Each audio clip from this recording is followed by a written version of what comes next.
পরের দিন কেউ কাঁদবে না,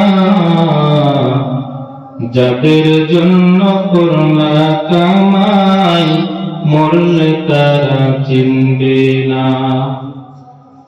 আজকে মরলে কালকে 2 দিন, পরের দিন কেউ কাঁদবে না, যাদের জন্য করলা কামাই মরলে তারা চিনবে না। থাকতে সময় করো আমল, থাকতে সময় করো আমল, ঈমান করো খাঁটি, শেষ ঠিকানা তোমার আমার 3.5 হাত মাটি। শেষ ঠিকানা তোমার আমার 3.5 হাত মাটি। তা আমরা কি আমল করতে রাজি আছি না? মহান রব্বুল আলামিন আপনাকে আমাকে যে জন্য সৃষ্টি করেছেন সেটার জন্য আমরা প্রস্তুত আছি না? দেখেন এই যে গজলটা অনেক বড়, এখন সময়ও নাই, সেজন্য ছোট্ট একটা কলি বললাম। এখানে বলেছেন যে আজকে মরলে কালকে 2 দিন, পরের দিন কেউ কাঁদবে না।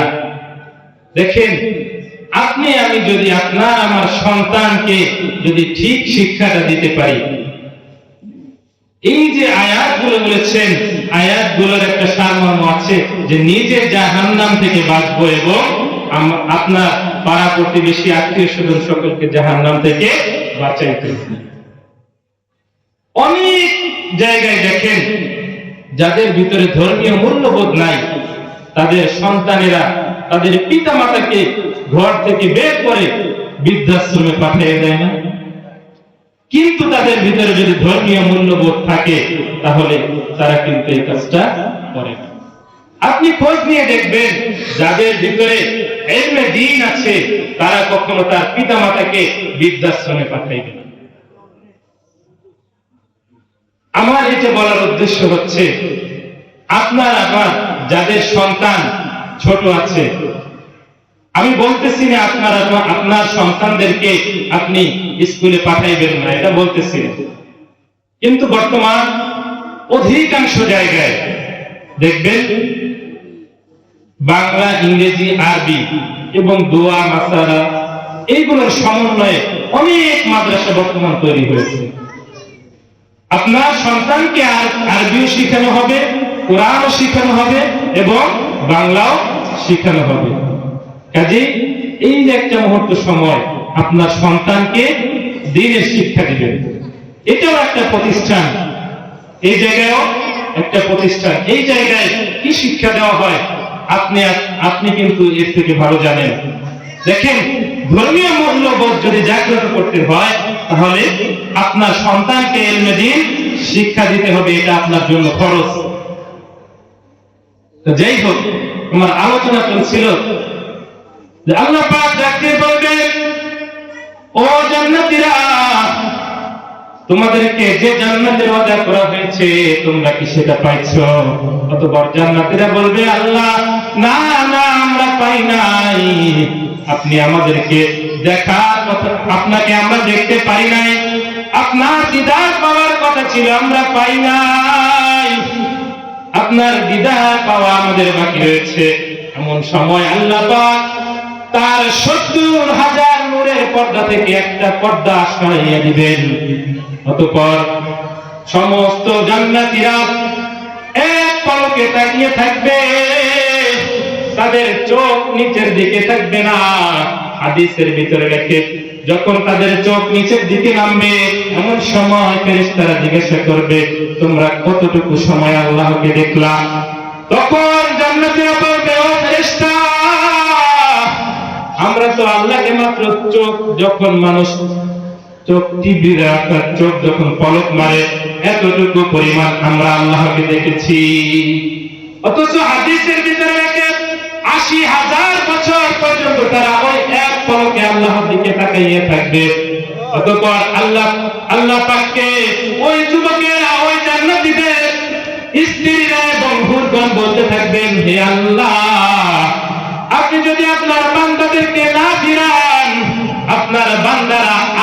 আগুন আপনার দিকে তাকাইয়া থাকবে। ও আল্লাহ, আপনি আপনার বান্দাদেরকে একটু ফিরান, আমাদেরকে একটু সময় দিয়ে। অতঃপর আল্লাহ পাক বলবেন, ও জান্নাতীরা, তোমাদের যেহেতু মন ভরে নাই, তোমাদেরকে আমি দাওয়াত দিলাম। আল্লাহ পাক জান্নাতীদেরকে দাওয়াত দিবেন। একটা বিশাল মজলিস হবে, ওই মজলিসের সভাপতি হবেন লা ইলাহা ইল্লাল্লাহ, স্বয়ং আল্লাহ পাক ওই মজলিসের সভাপতি হবেন। অতঃপর বলেন, ওই মজলিসের প্রধান অতিথি হবেন মুহাম্মাদুর রাসূলুল্লাহ সাল্লাল্লাহু আলাইহি ওয়াসাল্লাম। যখন আল্লাহ পাক এবং আমাদের নবী তাদের আসন অলংকৃত করবেন, সমস্ত জান্নাতীদের নামে নামে নামে চেয়ার থাকবে, সকলের আসন অলংকৃত করবেন। এমন সময় সবাই আল্লাহ পাককে সরাসরি দেখতে পারবে। অতঃপর আল্লাহ পাক দাউদ আলাইহিস সালামকে ডাকবেন, ও দাউদ, এই নাও কোরআন, তুমি কোরআন পড়া শুরু করো। অতঃপর দাউদ আলাইহিস সালাম এক শ্বাসে কোরআন পড়া শুরু করবে, সাথে সাথে 30 পারার হাফেজ হয়ে যাইবে। যখন 30 পারা শেষ হইবে, আল্লাহ পাক ডাক দিয়ে বলে, ও দাউদ, তুমি এখন থামো।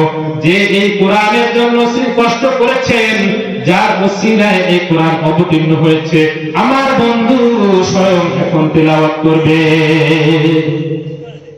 দেখেন, আমরা বর্তমান দিন ইসলাম পালন করার জন্য আমাদের কিন্তু বেশি পরিমাণ কষ্ট করতে হয় না। আমরা যদি গভীর রাত, আমরা যদি ফজরের সময় একটু উঠি, ওযু করি, এই ঠান্ডাটাই লাগে, এর থেকে বেশি কিন্তু কষ্ট হয় না। কিন্তু আমাদের নবী কি পরিমাণ কষ্ট করেছেন। উহুদ যুদ্ধের ঘটনা দেখেন। এই কোরআনের জন্য যখন জিহাদ শুরু হয়, উহুদ যুদ্ধের ভিতরে আমাদের নবীর 2টা দাঁত শহীদ হয়ে যায়। শুধু তাই নয়, দেখেন কাফেররা আমার নবীর এই যে মাথার ভিতরে কড়া ঢুকাইয়ে দেয়, আমার নবীর রক্ততে জমিন রঞ্জিত হয়ে যায়। অতঃপর আল্লাহ পাক যখন এই দৃশ্য দেখেন, আমার নবীকে বলেন, ও নবী, আপনি আরজ করুন, আপনি যদি আরজ করেন এই জাতিকে ধ্বংস করে দেওয়া হবে। কিন্তু আমার নবী কি করছেন, এত কষ্ট সহ্য করার পরেও বদদুয়া করেন নাই। শুধু তাই না, এক সাহাবী এই নবীজির কড়া উঠাইতে গিয়া তার সামনের 2টা দাঁত শহীদ হয়ে যায়। তারপর তার মুখের থেকে রক্ত বের হয়। সাহাবী বলে, অপর সাহাবী বলে, ও সাহাবী, তুমি এখন ফেরো, তোমার নবীর রক্ত আমরা নবীদেরকে চিকিৎসা করে ঠিক করব, তোমার দাঁত আরো সবগুলো পড়ে যাবে, তুমি এখন ফিরো, তুমি আর এই কষ্ট করতে যেও না। অতঃপর সাহাবী বলে, ও সাহাবী, আমার নবীজি কষ্টে কাতরাইতেছে, আমার নবীজির মাথায় কড়া থাকবে, আর আমার সাহাবী, এখন আমি সাহাবী, আমার বুকে দাগ থাকবে, এটা আমি কিসের সাহাবী হইলাম? তুমি চুপ থাকো, আমি।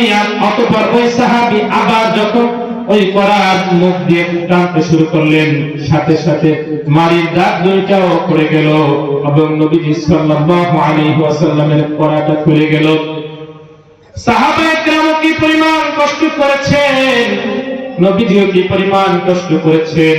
কিন্তু দেখেন, ওই যে শুরুতে আয়াত বলেছিলাম, আপনাকে আমাকে যে জন্য সৃষ্টি করা হয়েছে, সেটা সাহাবায়ে কেরাম ঠিক মতো পালন করেছেন, আম্বিয়ায়ে কেরাম পালন করেছেন, কিন্তু আপনি আমি ঠিক মতো পালন করতেছি কিনা দেখেন। কাজেই ওই আয়াতের উপর আমল করতে হবে, সময় নাই। যাই হোক, এলোমেলোভাবে যে কথাগুলো বললাম, আল্লাহ পাক সর্বপ্রথম আমাকে আমল করার তৌফিক দান করুন এবং আপনাদেরকেও আমল করার তৌফিক দান করুন, এবং সকলে আমার জন্য দোয়া করবেন, এই প্রতিষ্ঠানের জন্য দোয়া করবেন, যেন এই প্রতিষ্ঠানে আরো বেশি বেশি দিন শিক্ষা হয়। এই জন্য সকলে বেশি বেশি দোয়া করবেন। ওয়া আখির দাওয়ানা আলহামদুলিল্লাহি রাব্বিল আলামিন।